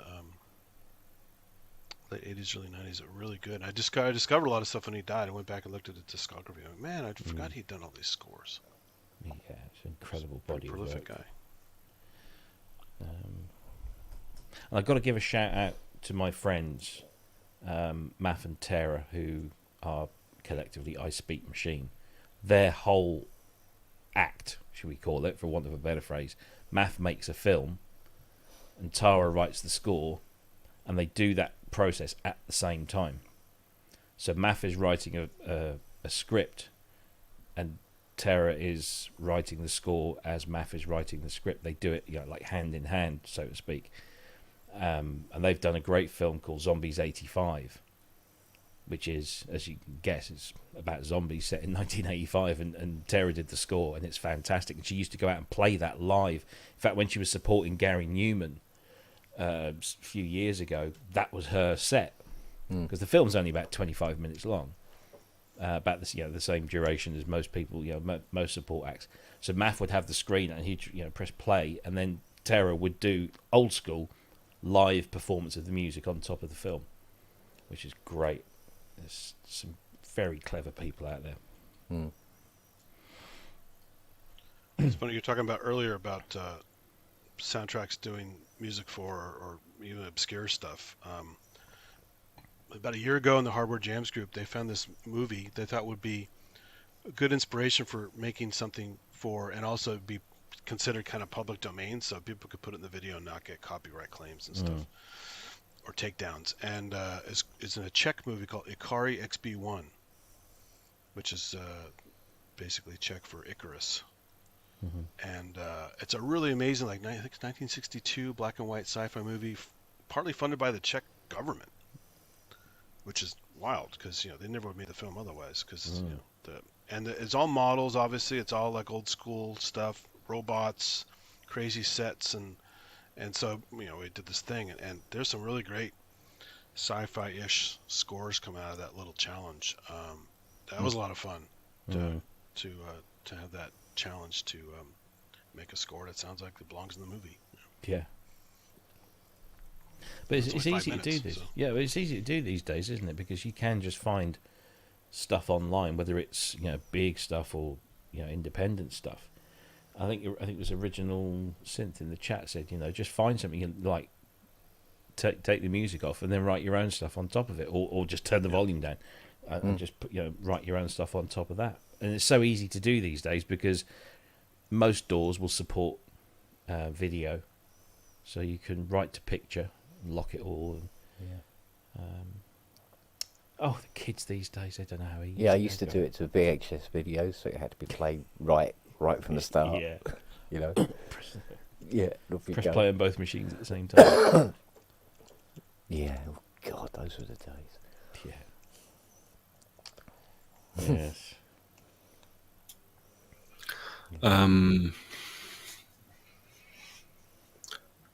Again, TV shows. Something that everybody saw it when it was a TV show, Fame. I only saw it because of the synthesizers Zorowski sometimes had and his student. Bruno. Yeah.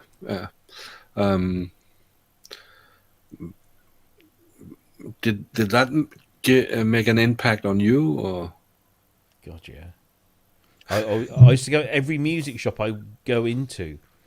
I would see in the back of my head. I'm thinking, I'd be looking around, thinking, how many of these people might just be able to get behind an instrument and burst into a coordinated, pre-prepared, well-rehearsed song in the middle of a music store? Yeah, playing Because chords that was- on a mini Moog. Yeah. Yeah. It was brilliant. That was because when I remember seeing that, what was it, High Fidelity? When they did High Fidelity in the TV show, they're in this music store, and one of them gets behind the drums. Bruno gets behind his CS60. Was it a 60 or an 8? I can't remember. I think But it it was a CS, and they're picking up all these things, and the whole shop is playing this tune. And you're thinking, that's That's what I want to do. It's like Blues I Brothers. want that to happen. And I would go into my local music stores in Norwich, in the middle of East Anglia, And it didn't happen. and it never happened. And I still, to this day, I still wish that could happen, but it You won't. just get everyone playing Jump. and Axel F. Yeah.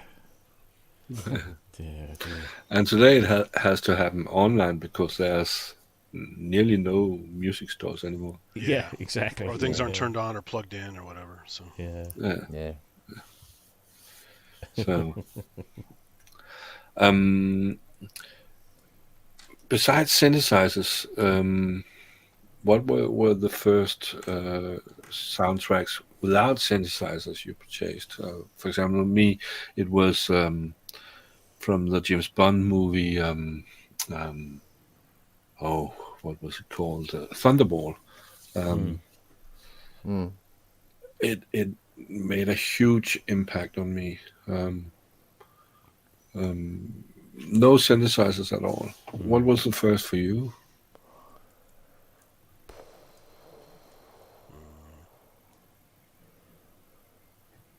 obviously Star Wars, John Williams stuff.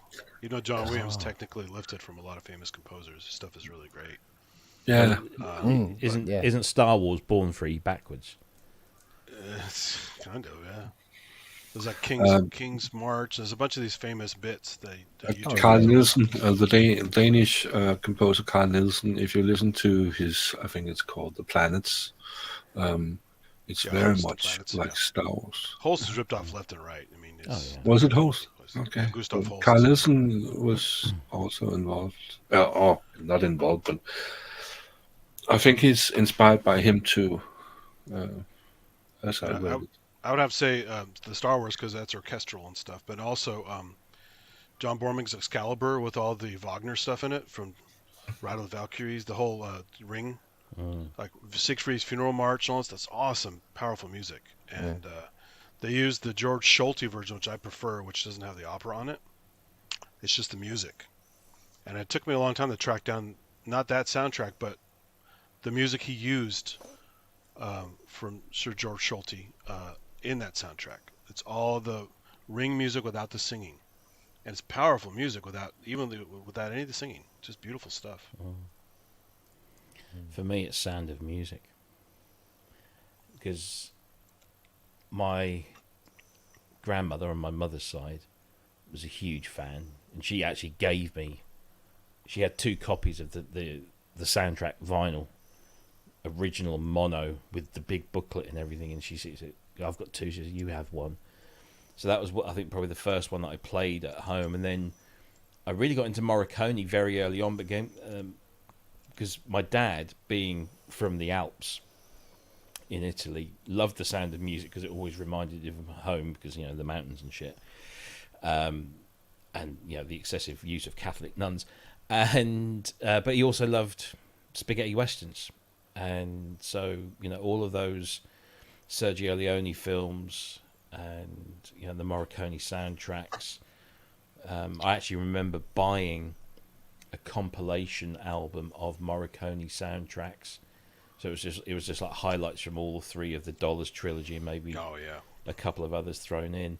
And that to me was just such, so emotive. It was just brilliant music.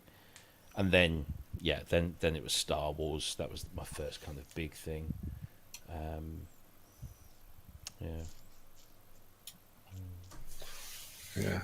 Good. Well, good brought up a good one. I totally forgot to mention the Conan soundtrack by Basil Polidorus.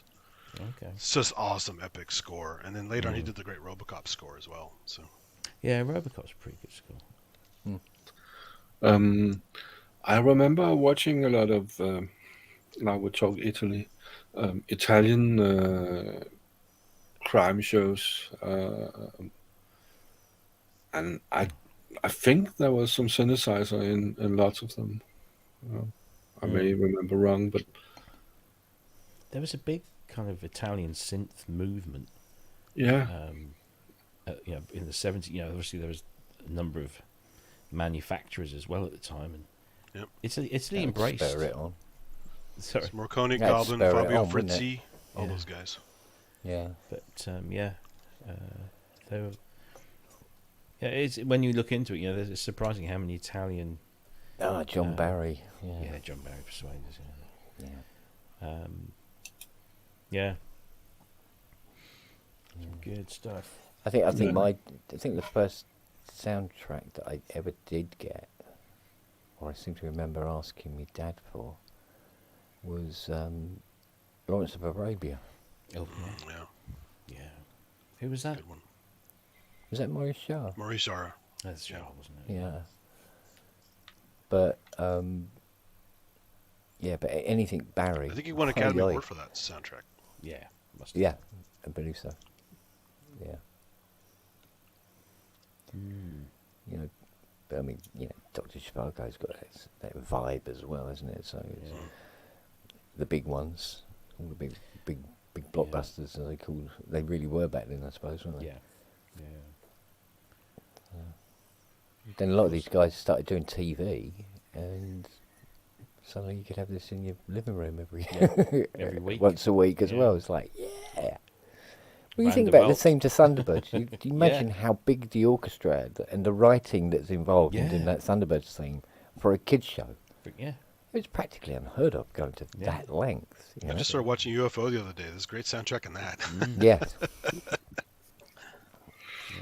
Also, an old book which has been made to film a few times, War of the Worlds. Oh, It came a musical version, or that was made a musical version. Jeff Wayne. Jeff Wayne's Yeah. War of the Worlds is a soundtrack without a film. Yeah. And it's brilliant. And why nobody has ever made a proper film with that as the soundtrack, I'll never know. Maybe it's Yeah, it's weird, isn't it? When you think about it, there's been a couple of War of the Worlds films, but the musical version of War of the Worlds is more like the book than any of the films ever got near. So much, it's so much more accurate. Isn't it? I mean, I know Jeff Wayne's taken it out on the road a number of times, and he's, they do kind of act out some of the things on stage with the singers and what have you. Yeah. And there's this new thing in London, this kind of, what do they call it? It's an experience where you go along as a small group. It's stupidly expensive. Yeah. And you walk through a whole bunch of setups. So you'll have the music, but you'll also have visual effects. You'll have actors in the room. Yeah. It's one of these kind of multi-sensory interactive experiences that's supposed to be rather good, but it's not a flipping film that could. I mean, you could have made, even if it was an animated film. I think that they did toy with the idea once of doing something, but I think maybe now it might be a little too late, because that music is. It's weird, isn't it? Because it was made in the 70s, so it has a 70s feel to it, but it was made about a book that was written in the late 19th century. Yeah. But it's science fiction. It really is. It's a juxtaposition that works brilliantly when you just sit down and listen to the album. Well, Dave Spears has got the War of the Worlds 80 now. The 80, yeah. Yeah. And it was weird when I was restoring it for him. I'm going. I remember when we bought the double album was. I think it hit the record shops on a Thursday, and me and my friend Ian was standing outside this record shop just waiting for it to open so we could get this bloody thing. And we both bought a copy each, but there was about 40 people behind us waiting, queuing up to get this thing as well. And we really fight to the counter. Yeah. And then they ended up doing the 80. That's absolutely. I mean, it's 80%. Yeah. 80, that thing.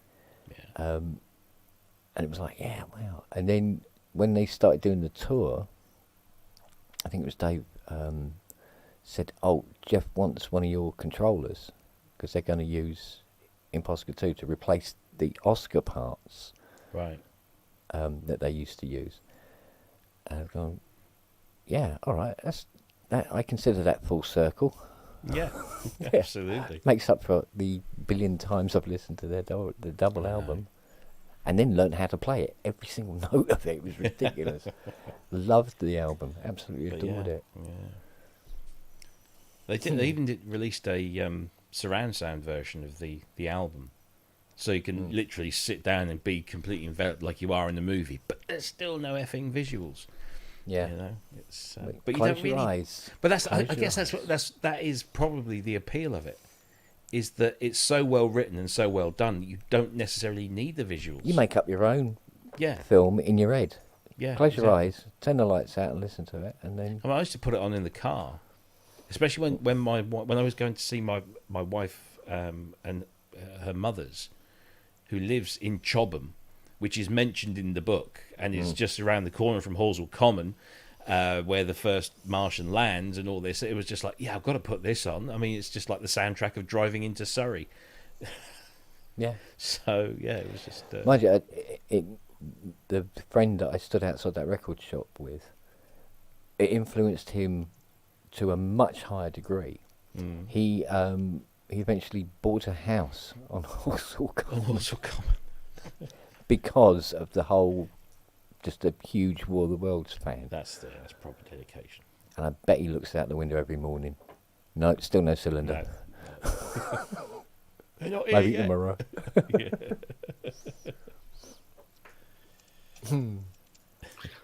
Yeah. That really made a big impression on me, that double album. Yeah. It's I can't explain it. It was just huge as a teen to sit and listen to that. And there's not a song on or a track on that album which is not good. I remember I saw an interview with Jeff Wayne where he tells about Richard Burton when he arrives in England after the album release, and he tells Jeff Wayne that a boy stopped him to get an autograph, so now he's a rock star. He was very impressed by that. He didn't know how huge it's actually got. So They'll never, that's original synth there he's saying, but they will never successfully replace Phil Lynot's part in No. that. I've heard other people do it, and That's some not of them the did it quite well. I think Marty Pellow Yeah. played him as well at some point, Yeah. didn't he? Mm-hmm. And you just can't replace Phil, No. which is a It was, shame. it was a great cast. I mean, who was it? Yeah. Judy what's his face? Covington, Yeah, Judy Covington. Gary Moore, Yeah. Ken Yes. Freeman, of course. Of course, Ken Freeman. Yeah. Of course, Ken Freeman. Essex. I think it was. It was a guy at Moody Blues. I can't remember his bloody Yeah, name now. Justin Hayward. Justin Hayward. That's it. Yeah. Yeah. I think Fiona's favourite track is Thunderchild. Yeah. Mm. Because that kind of mixes up the themes. That one does. It has its own thing, but then it brings in the main theme here, and it's just Yeah. great. It's so well done. I like the Phil Lynott song. Do do do do do do do do do. Do, do, do, do, do, do, do, And of do. course, David David Essex. Essex, Yeah, yeah. how did we forget David Essex? How do you forget? Yeah, bloody Dave. Yeah, it'll be all right. We'll dig tunnels. Of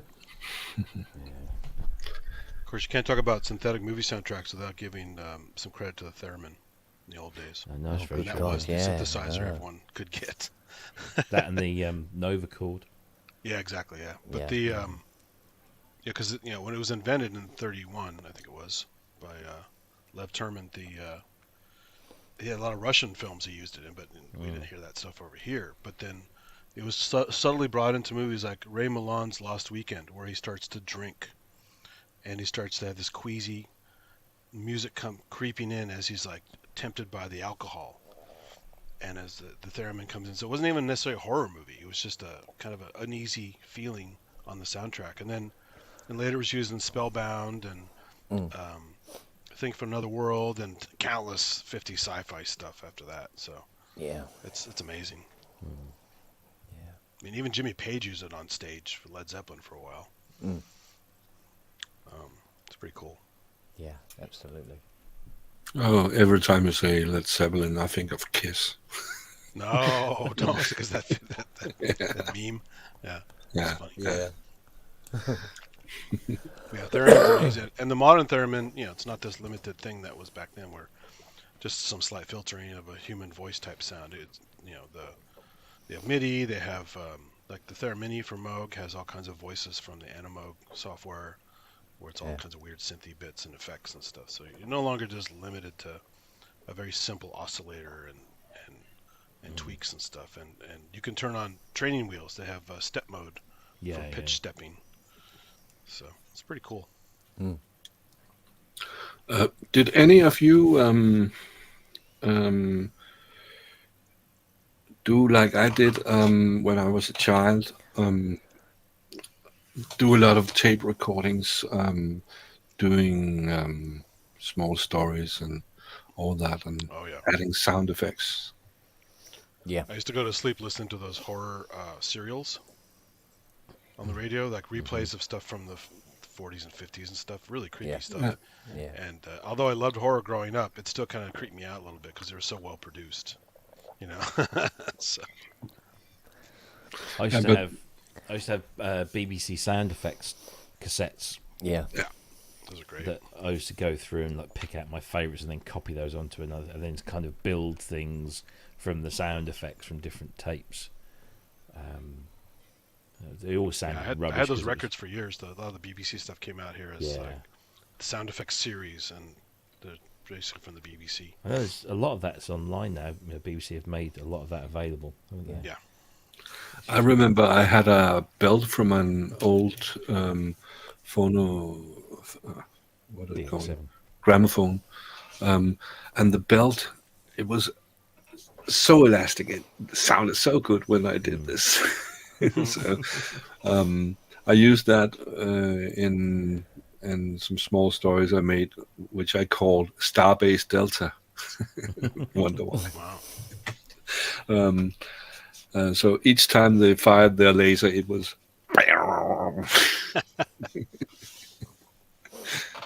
So, when did you start recording things? Far back as I can remember. How old? Yeah, 70s. I mean, it was as a young kid with a tape recorder. 60s. I wish I'd. Yeah, well, yeah. Would you believe? Yes. Yeah. Yes, you're an old fart. Old, a very old fart, yes. I was always into sound effects and nature recording, so long before I was into science as much as I got into, I was recording birds and nature sounds and stuff, and not knowing years later I could use that as a sound source for all kinds of weird shit,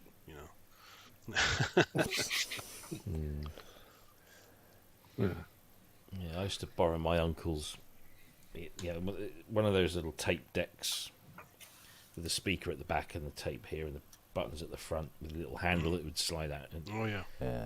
I used to mess around with that, and then probably about 1979. Yeah, it must have been about 79. I think my parents bought me a proper stereo radio cassette recorder. 2 speakers, tape in the middle, radio on the top, and then that was a case of like, we're going to record the shit out of everything and mess around. I even recorded a demo tape and sent it off to a record label on that thing. Still waiting to hear back. So. Oh, I got a nice letter I know, from Polydor. I got a lovely letter from the Purple Sharky going, "It's not what we're looking for at the moment, thank you." That's not what we're looking for at the moment. At the moment, but I'm more interested in the rivers being polluted. Well, the circle of, we're talking about circles of life. I sent my demo off to a record company called Do It Records. And the only reason I sent it to them is because they were an indie label, and it's what Adam and the Ants did their first album on Dirt Wears White Socks was on Do It Records. Yeah. And obviously I had no idea who Do It Records were, and they never gave me my tape back even, let alone respond to it. Many years later I found out who owned Do It Records, and it was Robin Scott of M. pop music. Yeah. And I've become quite good friends with Robin Scott in the last few years because of all these Fairlight things that we've been doing. And so on the first time I met him, I actually said to him, I said, "Oh, before we go, can I have my tape back, please?" And he looks at me like, "What?" I said, I want my demo tape back. He says, "Sorry?" I said, "I sent you a demo tape to Do It Records at the address on the back of Dirt Wears White Socks, and I still haven't had it back." And he burst out laughing. It was quite funny. He had to be there, I think. But yeah, that was quite amusing. So yeah, sort of got full circle. And he said, "Oh yeah, I'll try and dig it out and give it a listen." I said, "Please don't." Okay. But I will wrap it up here and say thank you for joining the Senior Synth stream. It's been fun. Hope you liked it. That was good. We had more viewers than I expected because Lisa Inky wrote me that and told me that 20 of the usual ones were going to see something else. But it seems they are here, most of them. Yeah, just two things at once. that's actually still going now. So if you're going to end it, just so people know, Dean's Electronic Sounds showcase is still going on. Okay. Look at Electronic Sounds on YouTube. It's easy to find. And stream number 3 he's doing. I can put a link to it. I think I have it here. Do you have it? I can send it if you want. Yeah, I have Electronic Sounds. Electronic Sounds. Yeah, it's been going for a while, and it's probably going for another hour or so at least, I'm guessing. But, Yeah, I have the link right here. Let's put it here.